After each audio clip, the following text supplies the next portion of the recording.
Okay, quick music disclaimer here.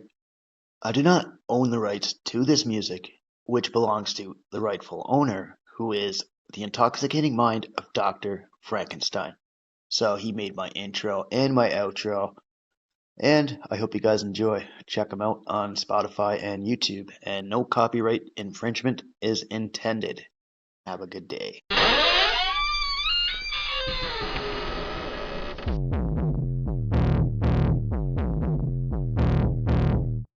A clear choice of good versus evil, of right versus wrong.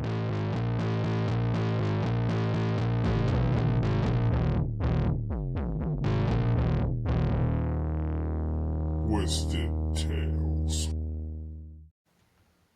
Alright, welcome back to Twisted Tales, folks. So, me and Joshy here are gonna finish up Killdozer, and we'll get into his whole destruction of the fucking town. Hi, Josh. Of the fucking town. What up, Killdozer, buddy. Good times. Killdozer? Okay, so Marv had that all like stored up in his like storage unit and shit, right? Like the one that he rented. But since it was wintertime at this point, so I mean, like it just seemed really appropriate because he no longer had the lot, his house, anything tying him down or anything, right? So he said, fuck it, and he went snowmobiling. And when the Dozer was like in view and everything, most folk believed that the old beat up machine was just another trinket for Heemeyer to work with on his spare time and stuff. And obviously they were kinda right about that. So once winter was over, he started working on this whole plan of his. So for a few months, Heemeyer ended up working on this behemoth in the part of his former shop that he had rented. And no one ever saw him during this time, too, because he ended up stockpiling food, water. He even furnished it with like a whole bed here, TV, and other necessities. And then he proceeded to live on the site.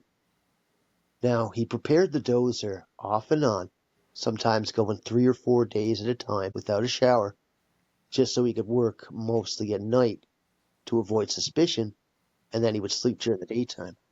So all he did with his spare time was just build this fucking thing.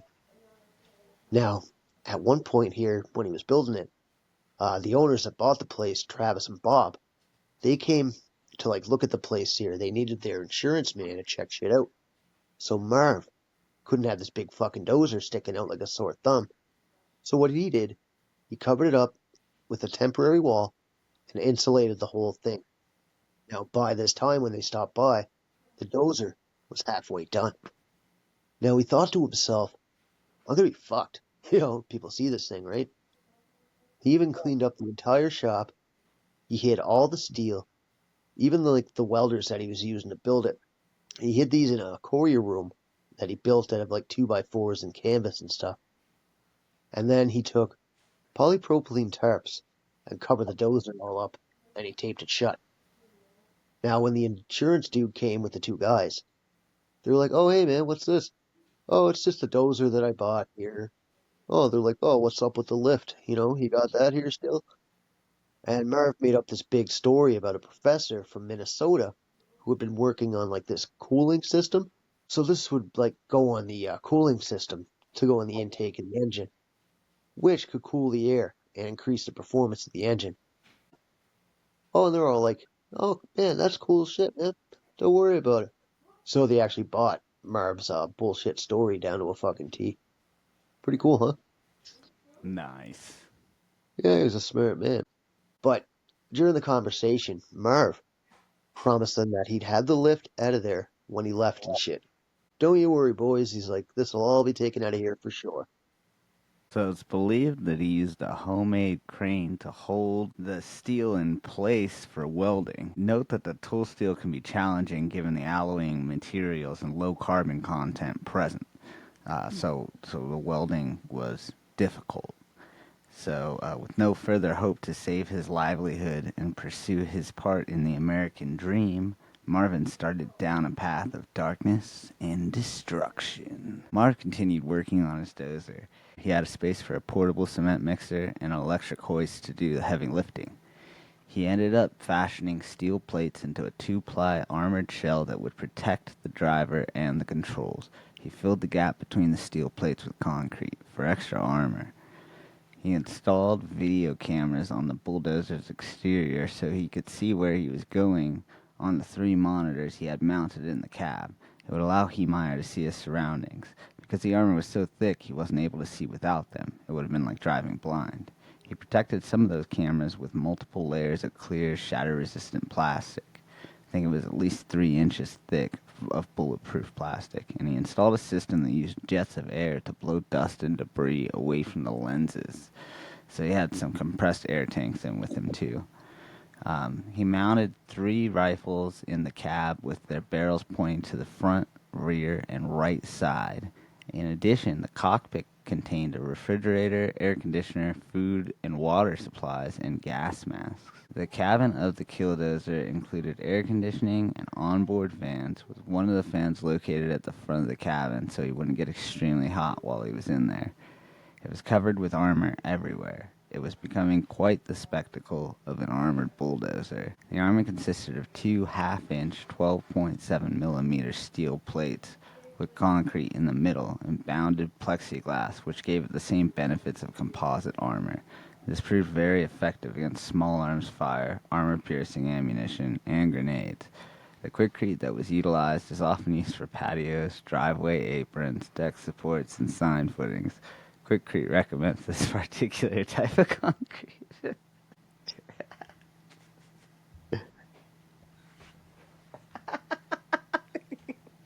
You fucking went all out on this shit, man. Quikrete recommends this particular type of concrete for projects that require like 2-inch thick or more of like high strength concrete. Now the armor plating that covered the cabin, the engine, and part of the tracks also protected where the hydraulic lines and where the radiator were. Now the armored Komatsu D355A bulldozer also had a sophisticated air filtration system and an air conditioning system. And the video cameras were linked to 2 monitors that Heemeyer had mounted on the vehicle's dashboard for the front and rear camera system streaming for like video screens and stuff like that.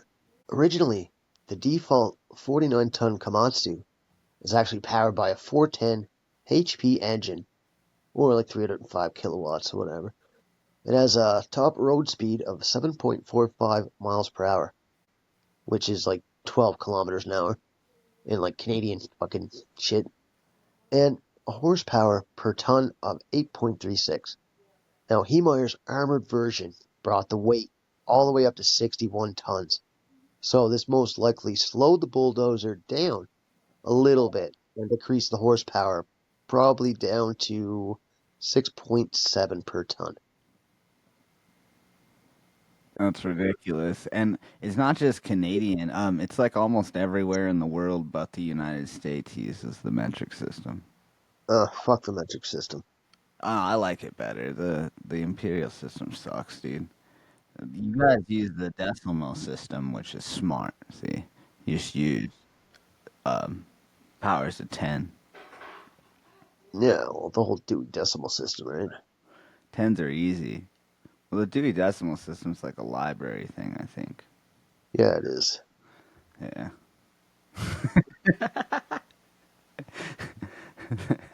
So all this weight made the Komatsu a perfect battering ram vehicle. Now the only issue with the armor was that once the armor was lowered, Marv couldn't come out of the fucking thing again. So he would actually be sealed in the thing. So he brought some guns with him there. The bulldozer was armed with a 50 caliber, 12.7 millimeter Barrett M82 semi-automatic rifle at the rear. Barrett M82, standardized by the U.S. military as the M107, is a recoil-operated semi-automatic anti-material rifle developed by Barrett Firearms Manufacturing and produced in the United States. Designed by a man named Ronnie Barrett, and it was designed back in 1980. The second was a 5.56 millimeter FNC semi-automatic assault rifle at the front. The FNC is a Belgian-designed assault rifle known for its selective fire capabilities, semi-automatic, automatic, and 3-round burst, and its 5.56 by 45 millimeter NATO chambering, and a .223 5.7 millimeter Ruger Mini 14 at the right. His two sidearms were a 357 Magnum and a Keltec P11. These weapons were fired from small firing ports inside the cabin. The Ruger Mini 14 was a lightweight semi-automatic rifle manufactured by Sturm, Ruger and Company, introduced in 1973. All the holes were fitted with a half-inch or 1.3 centimeter steel plate. So he really went to town on this fucking thing. No pun intended. Just a quick thing here. The history of armored bulldozers can be traced back to World War II and cat dozers used at the Battle of Normandy. The goal of dozers such as the Caterpillar D71 was to clear obstacles, fill in bomb craters, and make roads accessible. Armored dozers, as well as armored excavators and compact track loaders, continue to be used for similar tasks. Heemeyer also used axle grease on this thing, smeared it all over, so anyone who ran up on his bulldozer, they'd slide right off. This just made it harder for people to climb on top. Oh, yeah. Yeah, it's nuts. During this period, Heemeyer repeatedly mentioned the bulldozer to a couple friends and associates, as well as his intention to use it for destructive purposes. He had everything he needed with him, enough food and water to last a week. He brought a box of Band-Aids, a back brace, 2 rolls of paper towels, 2 cans of starter fluid, a pair of locking pliers, and some unopened cans of Slim Fast in the cabin as well. Nobody really thought he'd go through with this, running amok on a city that did him wrong. But, as old Marv said once before, I was always willing to be reasonable until I had to be unreasonable. Sometimes reasonable men must do unreasonable things. Now, after 18 months of constructing this thing, he was ready to put his plan in motion. It was finally fucking completed. He wouldn't have to piss around and sleep during the day anymore, work long hours on the Dozer, or spend his time watching Vin Diesel's A Man Apart movie while chain smoking darts. Hey, Marv Yeah. actually shaved his head before he decided to do his thing, and for shits and giggles, he even put on a Hawaiian shirt. Yeah, he wore a fucking Hawaiian shirt. He's like, fuck it, I'm going out in style, bitches. Into it, yeah. Yeah, whatever. I mean, after being stuck inside, working on that thing for that long, it would be good to get outside for a bit, see some scenery. And Oh, as we go ahead to May 4th of 2004, this is where it all went down. Marv hopped into his Dozer, sealed himself inside, and turned the fucker on. It was 2:15 p.m. His hit list was all written up with all the people that had did him wrong.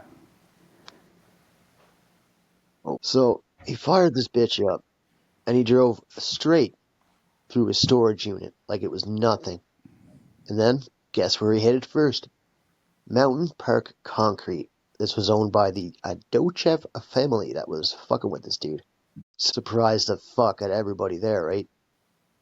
Ah! That's what they What's said. going on? Yeah. So especially like Cody Dochev there, he was actually on site that day too, because he was screening topsoil at the gravel pit. Now, what happens when you screen topsoil just involves like removing debris like rocks, roots, and large clumps of soil to create a finer, more uniform material. Now, he got a call over the radio here that there had been an explosion at one of the buildings. So Cody stood there and thought for a moment, right? So yeah, it wasn't really like any explosion, it was just him fucking bulldozing shit, right? So Cody stood there a moment and then witnessed like the whole destruction in progress. Now it was going for the batch plant, destroying a couple things here and there. Now Cody asked a nearby coworker if he had a pistol, and he took it from him. Now this was from a man named Bob Howard. Cody then took aim at the behemoth, and it did nothing. kept on destroying his newfound fucking land that he bought. Yeah, I mean, moments later, 911 was called, and they told police that there was a bulldozer encased in metal, and you couldn't see who was driving the thing. All anybody could do was sit and watch this thing in action. A lot of people remember that the whole deafening fucking screech was from the bulldozer's tracks. It just sounded like scraping metal as it was destroying buildings on the plant. Now, some of the crew grabbed a huge piece of angle iron and they threw it in the back just to try to stop it, right? So they grabbed it off the steel rack. This is about maybe half-inch in diameter there. So they tried to jam this thing in the tracks, and it did absolutely nothing. And the bulldozer didn't even flinch when they tried this, right? Then old Dochev tried to climb the ripper part of it. This was on the back, so we could climb up and, do something at least, right? But he couldn't climb it due to the axle grease, and Heemeyer just slapped a bunch of that on, and nobody could get on that. And by now, local police got calls about this whole fucking bulldozer, and they started to head to Mountain Park Concrete. Now, one police dude hopped out, he grabbed a shotgun, and orders it to cease and desist. Like, yeah, buddy, your shotgun's gonna fucking stop this, right? And Marv didn't even listen. And then out of nowhere, Cody Dochev rolls up in his front end loader that he had, and he tries to dismantle the bulldozer. Now his plan was to get under Marv's tracks and then lift the machine up. So Dochev rams him and gets into his track there.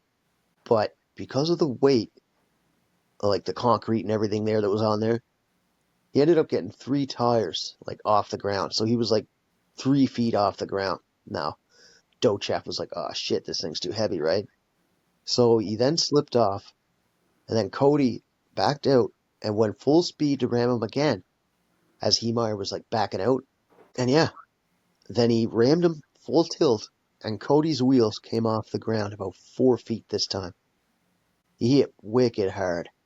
Now, as this happened, Cody's head smashed into the front end loader's windshield, and he knocked himself clean out. That's what you get, douche chef. So when someone is knocked out, it means they have temporarily lost consciousness. This is often due to a blow from the head. This occurs when the brain is jolted, causing its circuits to malfunction and potentially affect the brainstem, which controls consciousness.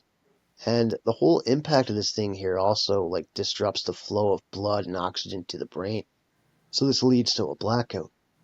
And while most concussions don't involve a loss of consciousness, a knockout is actually a severe form of concussion.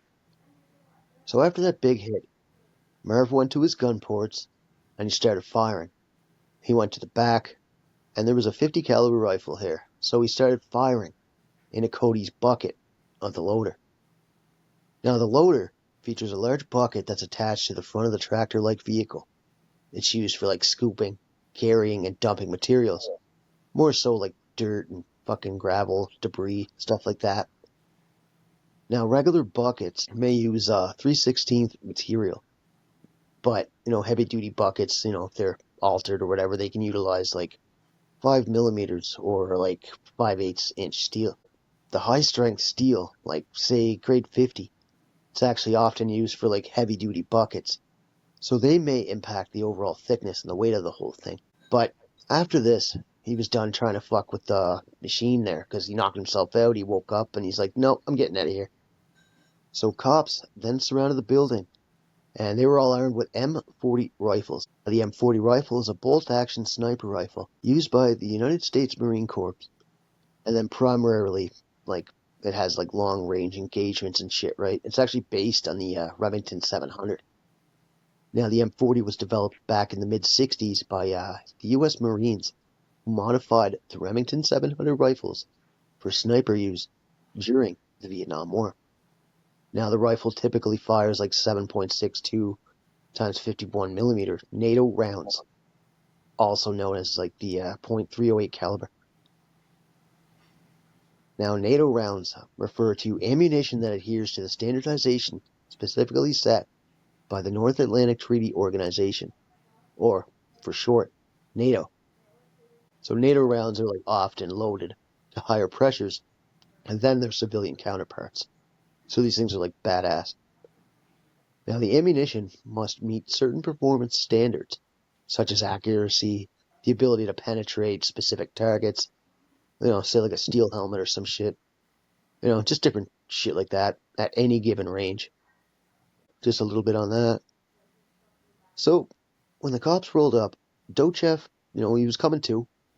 The police just stared in awe because like this whole fucking machine's like one big shit show, right? Now one cop said it looked like something from like World War One, like a whole tank or something, right? Because we actually did mention that shit earlier.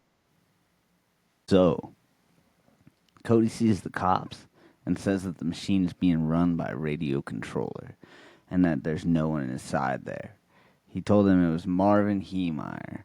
It had to be him. He thought that maybe he was running the machine from up in the hillways or something. They didn't think that the bulldozer was manned. More police came to try and stop this thing, all the while it was smashing down the walls to the concrete batch plant, tearing the shit out of Dochef's new property. There was literally no way to stop this thing. Police had to think on the fly and just bad ideas around. It was pretty much impenetrable, fully armored up, and even when police opened fire on the thing, it just went tink, tink, tink, and bullets just bounced off of it like 50 Cent. So it wouldn't even make, as much as a scratch. And the cops were blasting away at the little viewports they could see, and there was all cameras that he had to navigate, and the cameras were shielded with 3-inch thick bulletproof plexiglass. And so, while not completely bulletproof, the polycarbonate is strong, lightweight, shatter-resistant material used in bullet-resistant glass, offering protection against specific ballistic threats. Polycarbonate is a type of thermoplastic, which is actually a key ingredient in bullet-resistant glass. It's often laminated with other materials like glass as a protective inner layer, like polyurethane. How this would work is that the glass component flattens the bullet while the polycarbonate layer deforms and absorbs the remaining energy, preventing penetration. It's also important to remember that no material is truly impenetrable. As the police stopped firing, Marv let off a couple rounds. Bullets just whizzed by. The cops were behind some concrete Jersey barriers. A concrete barrier is usually used to separate lanes of traffic, so you see them in parking lots, grocery stores, or whatever. They were developed in the 1950s, introduced in current form in 1959 at Stevens Institute of Technology in Jersey. So once he saw some cops behind them, he drove towards them, smashed the barriers, all the shit, and they all got out of the way. After that, Marv drove eastbound through the plant's parking lot. Then he made his way to the south side and smashed a police vehicle, all the shit, rolled it over completely, and then drove over the top of it, crushed it into the parking lot. After the concrete plant, he turned onto Agate Avenue and headed south toward an approximately 5 mile per hour and headed to the highway. The Agate Avenue branch on Main Street in Granby. Oh yeah, because then they use the fucking Dewey Decimal System to fuck around. Yeah. The officers who had been at the plant requested a reverse 911 call to be made to all residents in order to initiate evacuations. A reverse 911 is a public safety communications technology used by public safety organizations in Canada and the United States to communicate with groups of people in a defined geographical area. It was developed by Sigma Micro Corporation in 1993. The system is used to notify residents in emergency situations. Anyways, they use this to notify the approximately 1,500 residents of the town to evacuate from the bulldozer's path. Then a phone call came in and notified police that the one driving was indeed Marvin John Heemeyer. As they warned the town, the police followed Heemeyer's Dozer. One officer jumped on top of it. Although it was slippery as fuck, he managed it pretty good. He did this as a way to see if there was an entry point to this thing. This dude was Under Sheriff Glenn Trainer. The undersheriff is the person second in charge of the sheriff's office. While he had cover from his police brethren, he looked for an opening, but it was all sheet metal, head to toe. But there was a vent up there for the air conditioning, so he pulled his gun out and fired a few rounds in her. Had zero success with that plan. Even the flashbangs he dropped down there had no effect. Officer Trainer jumped down as it was heading towards the building. And now Marv was out of the industrial area, and he was rolling toward Mountain Park Electric Company. He smashed this building up pretty good. He went straight in, backed up repeatedly until he was happy with the amount of damage he caused, and moved on to the next one. The next place he hit was Granby Town Hall. Fuck 'em. Fuck him.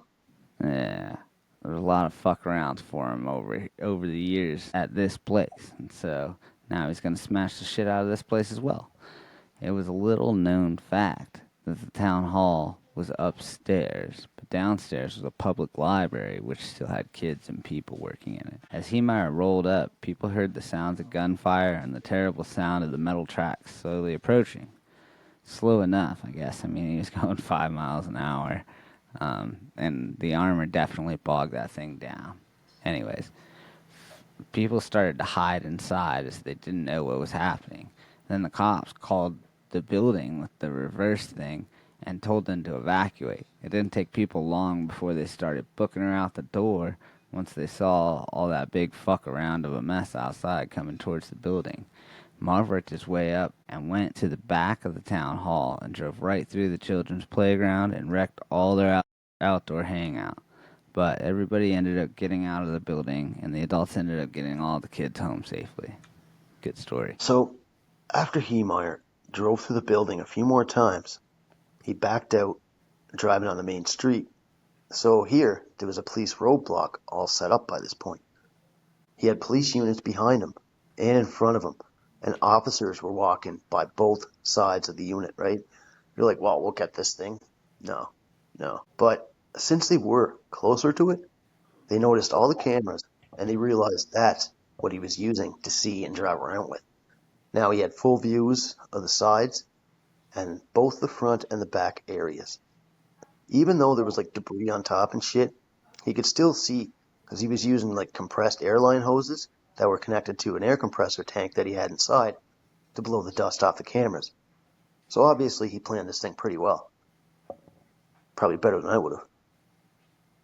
So yeah, he pretty much thought of everything. And by now, police kind of gathered what other places he would hit. They're like, oh, well, you know, everybody fucked over Heemeyer all the years, right? So they ended up calling the Thompson brothers, the city hall officials, and the newspaper employees.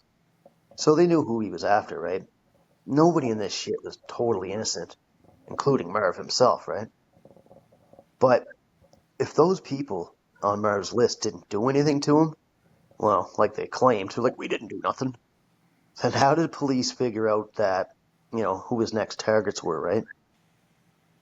And everyone in that town knew of the beefs that Marv had with the city, and most just went on about their business. There were others that like laughed at him when he went into the bank and shit like that. They like snickered at him and stuff. But, you know, others went out of their way to fuck with him, you know what I mean? So now it was Marv that was gonna do the fucking.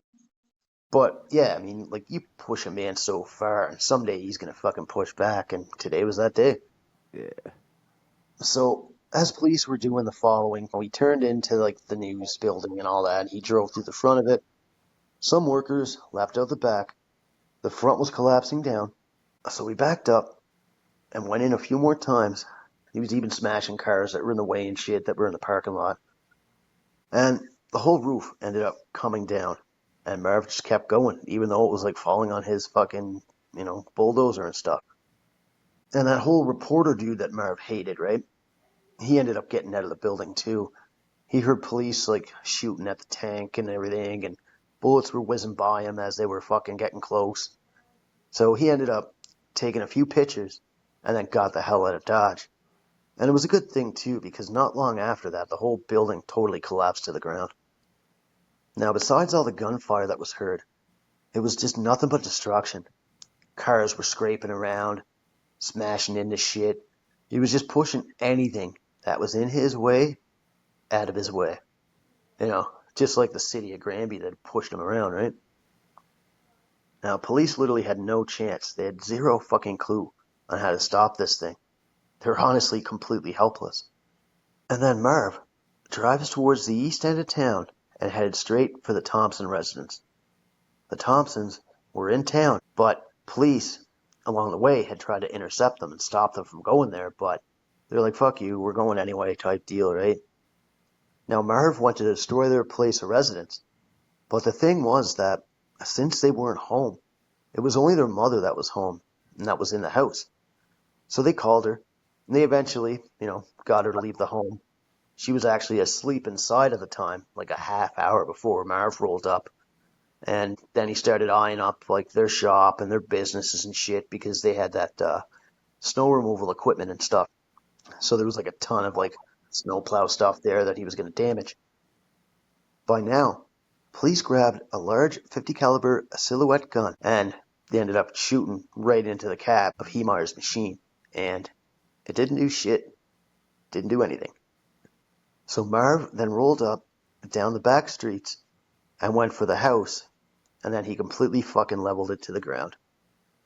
After that, he headed towards a construction yard, which was owned by Thompsons and Sons. So he destroyed like a lowboy trailer that was sitting there, and then he drove through like a huge semi-truck like it was nothing. Had a bunch of tools and shit in it, right? So, that tools are expensive. And then he totally demolished a company picker truck, and then he like crushed this thing right into the building as well. It was actually hanging off the ground from like the inside to the outside. Like he completely fucking destroyed this thing. And by now, a shitload of people were gathering in the area. Now they had started to watch the whole shit show. There were helicopters, at this point flying above and everything. Like some of the people there afterwards said this whole place looked like a war zone. So then he slowly made his way to Independent Gas, and police came over the radio saying to evacuate people. Everybody was like around 1,000 feet away from the plant. Now, in this area too, there were like a bunch of industrial-sized propane tanks all around the area. So the people that were here, if he shot these, boom, done, right? And not far from this area too, there were like a bunch of like private residences, an old folks' home, or a senior's home, as it were, and a trailer park not far yonder. Marv stopped and began shooting at the propane tanks while using incendiary rounds.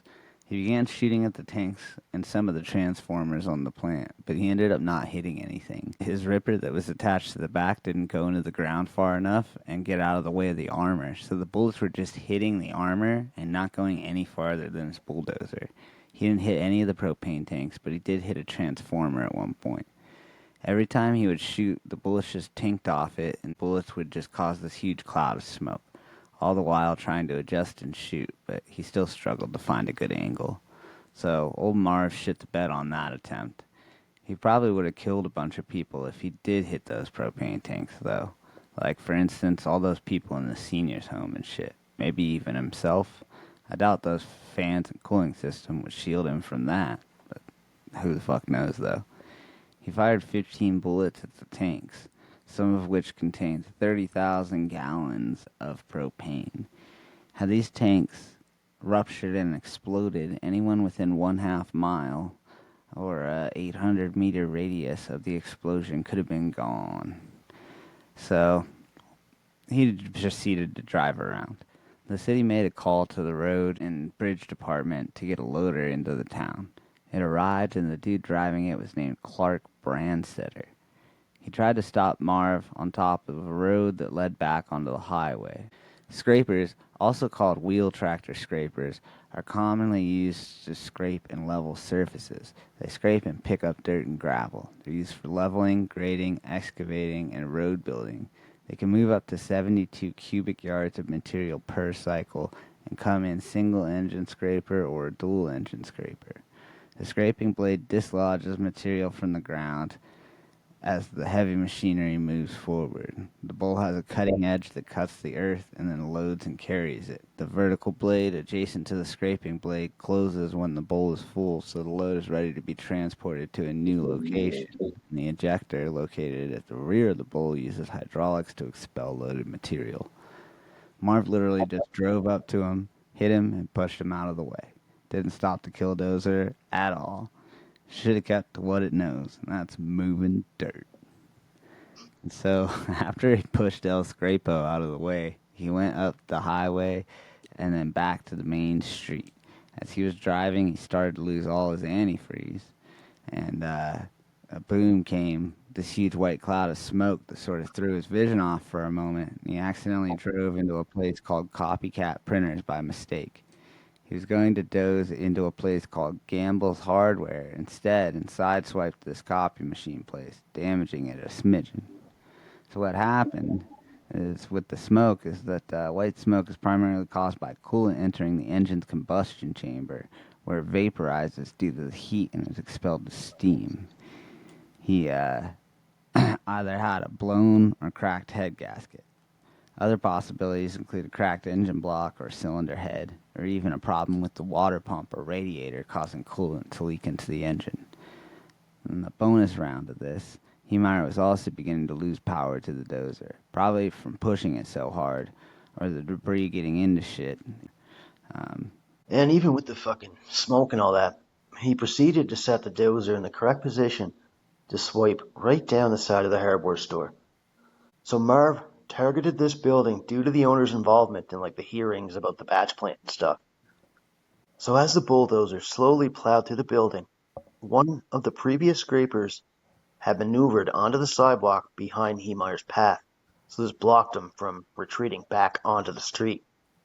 So after like it was parked and everything, the operator exited the vehicle and fled to safety, and he just left the machine there to block him.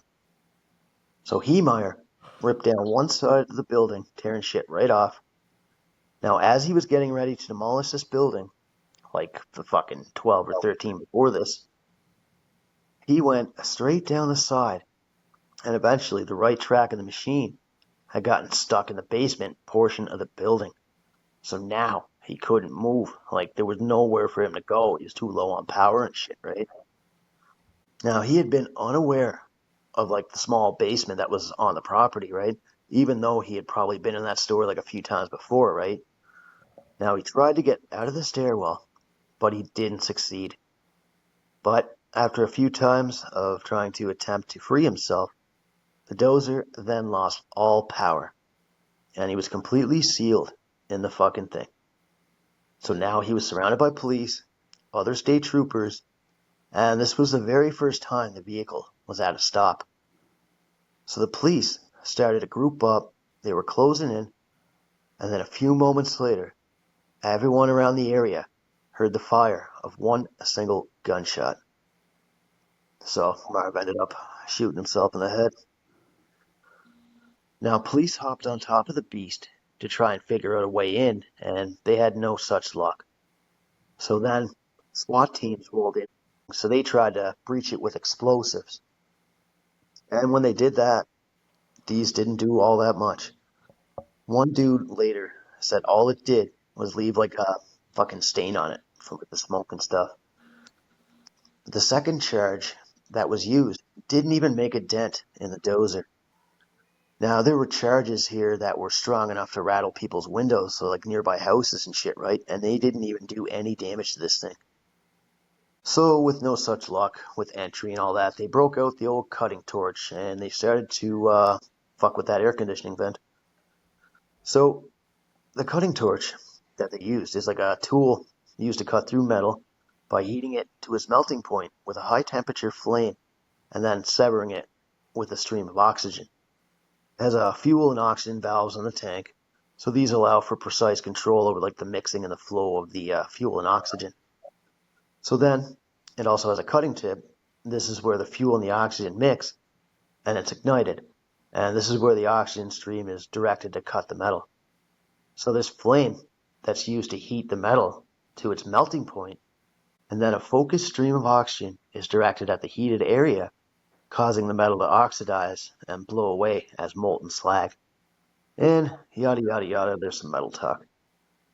So after getting inside, police fucking got in there. This was hours and hours later, like sometime in like the early morning. They found the access hatch and enough food and water to last a week. So Heemeyer loaded everything up. Authorities were able to access and remove Heemeyer's body at 2 a.m. This was the next day on June 5th, after his whole fucking reign of terror. Now, the attack lasted 2 hours and 7 minutes total. And this was according to sheriff's logbooks and stuff. Now, he also traveled 1.5 miles in that time, and he ripped through 13 buildings in that whole amount of time. 11 of those buildings were occupied at the time. Now, his targets included the town hall, the Sky High newspaper office, Gamble's General Store, Maple Street Builders, Mountain Parks Electric Co., Liberty Savings Bank, Copycat Graphics, the wall of his former business. Heemeyer also ripped through the home of a former mayor in which the mayor's 82-year-old widow was residing. And, it was fucking pretty crazy, man. He even smashed up the hardware store where he got stuck in there. And it's just, he focused on a lot of people there. There was another man that Heemeyer named in a lawsuit and a couple others. Now, the rampage had knocked down all natural gas services to the town and the concrete plant. Heemeyer also destroyed several trees outside of a local business that the owner told him at one time were hurting his business. That's fucking hilarious.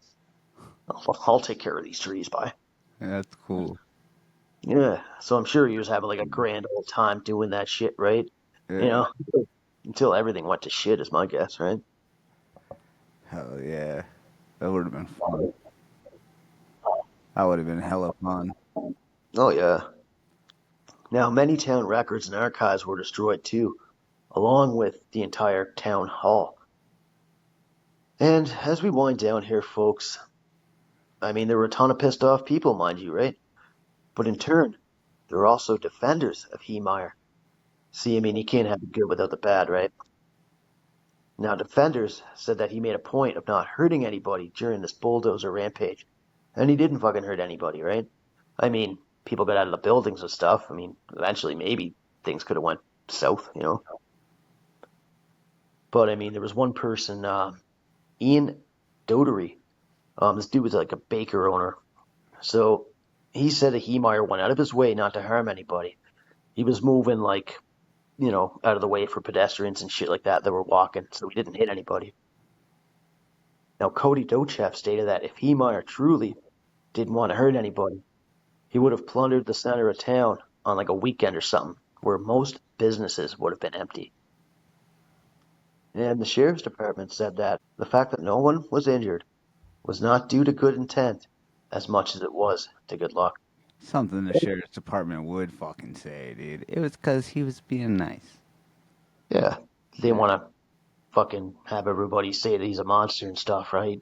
Nah. But, maybe this could be true, I don't know. But, who are we to judge, right? Oh, and another thing here, when the police were closing in, Heemeyer just sat in the machine for a bit. He lit a cigarette and smoked it. They weren't getting in there anytime soon. But, alas, he shot himself. He put the barrel of a .357 Magnum into the roof of his mouth and pulled the trigger. Now, investigators later said that Heemeyer's handwritten lists of targets, that they found at his house and shit there was about 107 people who he thought had wronged him on that list. And the Dochev family was the number one on that list, so they were at the top.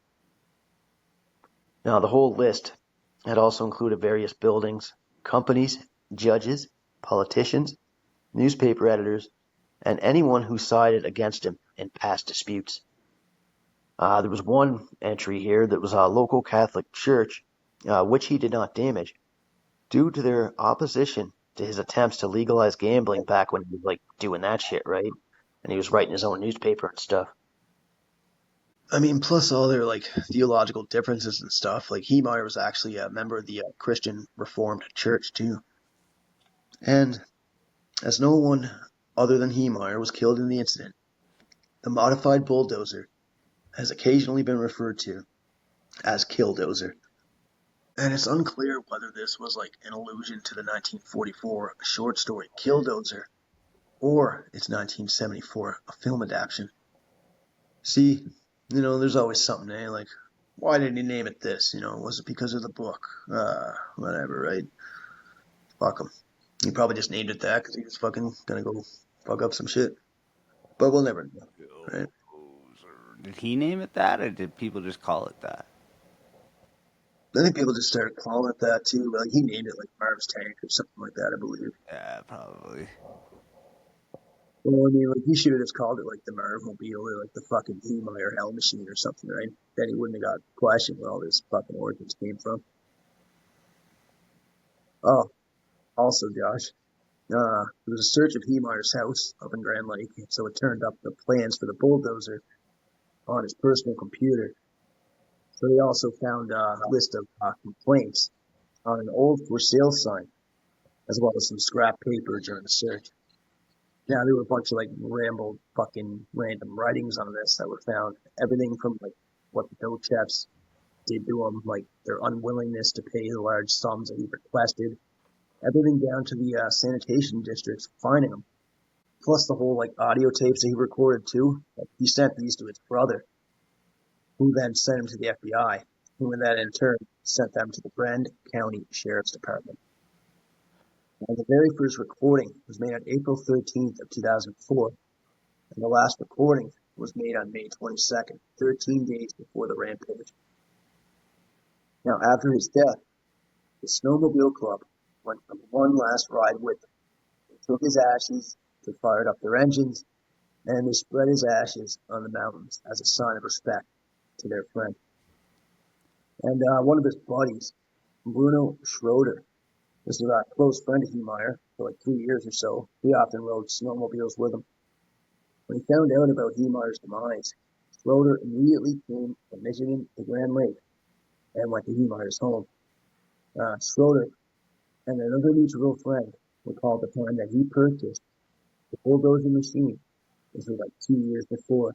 He tried to sell it, he had no bites, and they never speculated that his friend would actually resort to bulldozing the town in one last fucking hurrah in retaliation of the town of Granby. But he did, and that's our little tale, folks. Pretty cool, huh? Pretty cool, eh? Yeah. That's pretty dope. I think Marvin was pretty dope. Sometimes when the man's kicking you, you gotta kick back. Yeah, he fucking wrecked a bunch of shit, right? You know, like, he said he never had any trouble anywhere else with, like, any of his, like, muffler shops or anything. It was all just Granby that was fucking with him. Yeah, fuck those guys. Yeah, but there are a lot of people that say, like, Marv just did the shit himself and all that. You know, there's everybody that says things different, right? But whatever. Fuck those guys. Fuck 'em. Yeah. And I thank you very much for joining me here, Josh.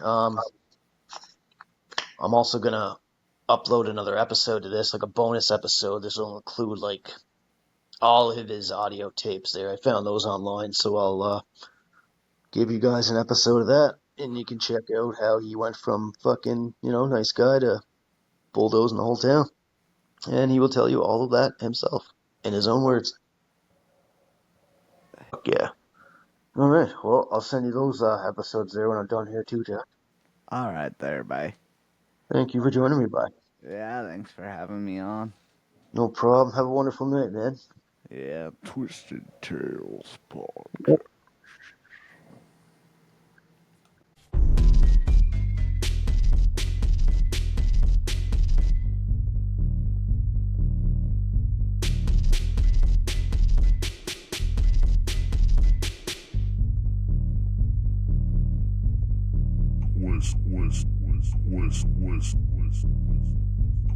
Twisted Tales.